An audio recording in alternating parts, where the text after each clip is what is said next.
Bueno, en la continuidad de Sin Mordaza, le anunciábamos que iba a estar con el diputado Alejandro Boscarol.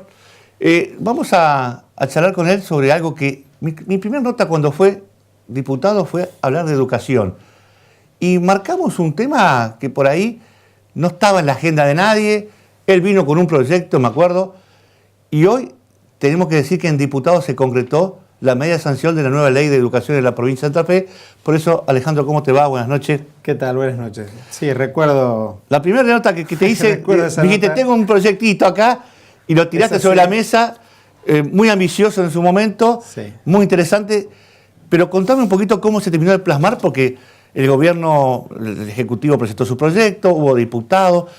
Quiero saber qué se trata el proyecto de ley que tenemos media sanción y que va a ser tratado en senadores. Sí, la verdad que una enorme alegría y satisfacción, no solo por el resultado, porque es un muy buen proyecto, sino por todo el proceso, ¿no? Es realmente histórico. 70 años, que en el 49 fue la última ley de educación de la provincia, y bueno, la verdad que cuando, como vos decías, cuando comencé con el proyecto, decía, pero Santa Fe no tiene ley de educación. Parecía una cosa media extraña. Sin embargo, esto fue así. Ustedes recordarán la Ley Federal de Educación, que todos los servicios educativos pasan a las provincias, y de su estructura lo que desde el principio de siglo la Ley 1420 organizó todo el sistema educativo de nuestro país, y luego la Ley Nacional de Educación que un poco recoge toda lo que son las inquietudes de la comunidad educativa en general. En el 93 en el 2006 plasma una ley de educación nacional y dejaba un margen a las provincias para que tengan su propia ley. Bueno, nuestra provincia fue una de las pocas que no dio ese paso junto con Mendoza. Desde la oportunidad, formó parte incluso del proceso de campaña con el diputado Giustiniani. Nosotros lo proponíamos, que Santa Fe tenga una ley y dar un debate a fondo. Así que, bueno, yo presenté el proyecto, luego Giustiniani también presentó un proyecto, siguieron otros diputados, del Frade, Venas, Simoncini luego, y el Ejecutivo al final del año pasado ingresa su proyecto. En el medio nosotros habíamos venido trabajando muchísimo, también con el Ministerio de Educación, que había armado foros regionales, más las visitas nuestras que habíamos coordinado para paneles, yo diría que en gran parte de las ciudades de la provincia. Hemos recorrido con los diputados, dialogando, charlando, exponiendo y tomando nota de los reclamos, de las necesidades de directoras, de maestras. Se sumaba muchísima gente a discutir, y yo creo que el resultado es eso, ¿no? Es parado sobre los pies de la tierra con los problemas reales de las escuelas, de nuestras escuelas, pero mira al futuro. Por eso digo que es una muy buena ley, porque es la síntesis y tiene lo mejor de todos los proyectos, porque todos aportamos cosas distintas. Este proyecto en sí no es de nadie y es de todos, que eso creo que tiene ese valor, ¿no? Que pudo ser votado por unanimidad. Tiene un proceso de consenso altísimo, porque se trabajó sabemos que trabajar más de 200 artículos tiene, y cada artículo encierra en sí mismo una ley de esas generales que hay que discutir hasta la coma, porque encierra en sí mismo muchísimos derechos, responsabilidades y cosas concretas. A ver, contame un poquito, porque si bien yo conocí tu proyecto, yo lo leí en su momento, también leí el del Ejecutivo, pero ¿cómo terminó plasmado? Porque hay temas, por ejemplo, la sociedad, por ejemplo, la Iglesia tuvo la posibilidad de opinar sobre el proyecto, estuvo de acuerdo, estuvo a favor, en contra.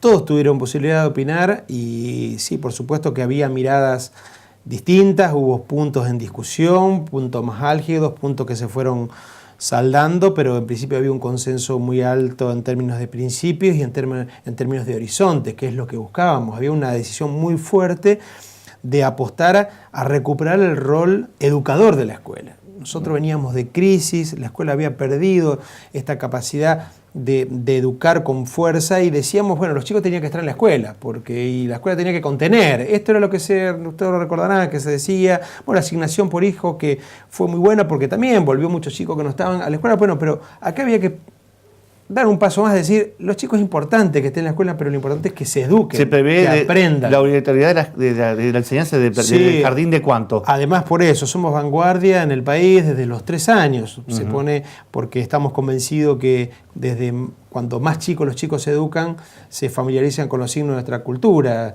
aprenden a leer, a escribir, y también, ¿no?, a razonar, y al ejercicio de las matemáticas, que siempre son ejercicios abstractos. Por lo tanto, En los hogares más desfavorecidos, cuando no tienen bibliotecas, no tienen una factura o incluso sus padres no han pasado por el secundario, tienen generaciones de padres que no terminaron la escuela, se le hace mucho más difícil porque cuando llegan al primario es mucho más abstracto del que viene familiarizándose con cosas de su contexto. No, aparte, en la época de la tecnología de hoy, Tal que cual, los chicos nacen con un así. chip especial y manejan cosas por ahí que a veces ni los grandes lo manejan. Pero, y la obligación está el secundario. Es así hasta el secundario, obligatorio, y tiene, yo creo que como nota distintiva, decir, bueno, ¿qué va a cambiar? ¿Qué es el aporte? Nuevo. Todas estas cosas, nuevo. Que el Estado provincial tiene que proteger las trayectorias educativas, o sea, las trayectorias de los estudiantes. Nosotros lo que tenemos constatado como un grave problema no es solo la pérdida de calidad de nuestra escuela, porque esto es un dato, siempre algunos autores hablan de crisis, pero realmente tenemos problemas en nuestra escuela que la calidad no es la misma con la que nosotros, el orgullo que teníamos en nuestra escuela, se ha perdido mucho esa calidad con que nosotros nos referenciamos no solo regionalmente, sino en el mundo. La escuela fue siempre las instituciones de más prestigio en nuestro país, sí. Lo sigo siendo, pero sabemos que hemos retrocedido en eso. Bueno, a ver, en el tema, digamos, educativo, a ver, yo creo que en los 80, cuando se liberó eso, que se quiso copiar a España, que los chicos hagan lo que quieran, yo creo que fue un retroceso, los chicos aprendieron menos, es más, hoy todavía yo veo compañeros o hijos míos con algunos errores porque decían, si tiene error ortográfico, dejalo que después va a aprender.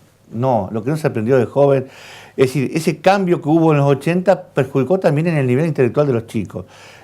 Acá, digamos, el tema de la enseñanza, digamos, lo que va a ser la base, se ha mejorado, se ha puesto algunos hincapié que haga, digamos, que la enseñanza realmente se ponga a trabajar sobre el chico, más allá de que hoy, a nivel internacional, en Suecia o en los países de allá arriba, tienen un sistema que los chicos tienen un sistema de educación totalmente distinto hasta lo que hacen los yanquis, y les va muy bien porque son tipos inteligentes y tienen otro modo.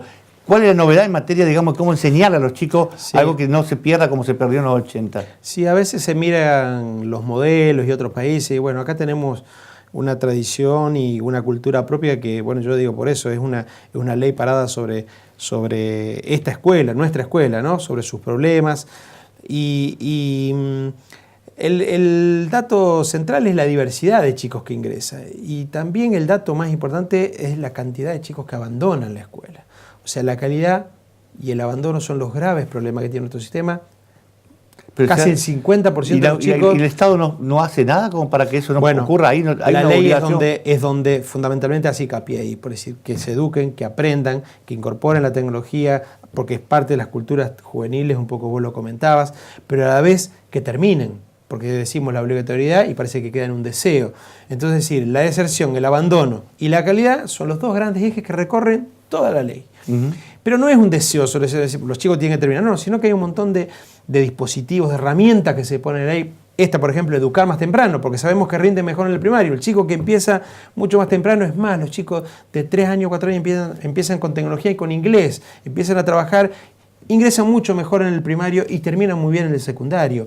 Sabemos que la jornada ampliada se ha hecho, tenemos más de 200 escuelas, pero bueno, universalizarlo y ponerlo a obligación, se le pone tiempo también. Sabemos que la educación no hay que pensarla a corto plazo, esto es un camino que hay que recorrer con presupuesto adecuado, porque decimos, estamos presentando cambios, estamos generando una doble jornada, estamos generando apoyo escolar. La idea de esto de tutorías, no solo de docentes, sino también de alumnos superiores que puedan acompañar a los chicos en todo el transcurso de su educación, y también equipos interdisciplinarios, que esto era muy demandado por las escuelas. Teníamos algunas experiencias para abordar graves problemas que impactan en la escuela, problemas de drogadicción, violencia familiar, que sabemos que repercuten y hacen que finalmente eso, que son problemas económicos, sociales, que se generan fuera de la escuela, pero necesariamente impactan en la escuela y hace que el chico deje la escuela. Acá hay una prioridad. Se va a trabajar con becas también, hay todo un sistema de becas para el acompañamiento de chicos de menores recursos, apuntar a favorecer a aquellos docentes que van a trabajar a las escuelas más alejadas, porque esto también necesitamos de incentivos para premiar a esos docentes que hacen más esfuerzo y que necesitamos en esos lugares donde tenemos los graves problemas y donde sabemos que cuando los chicos arrancan mal o no terminan la escuela, empiezan a generarse las graves dificultades y las diferencias sociales, ¿no? Vos hablás de la diversidad también.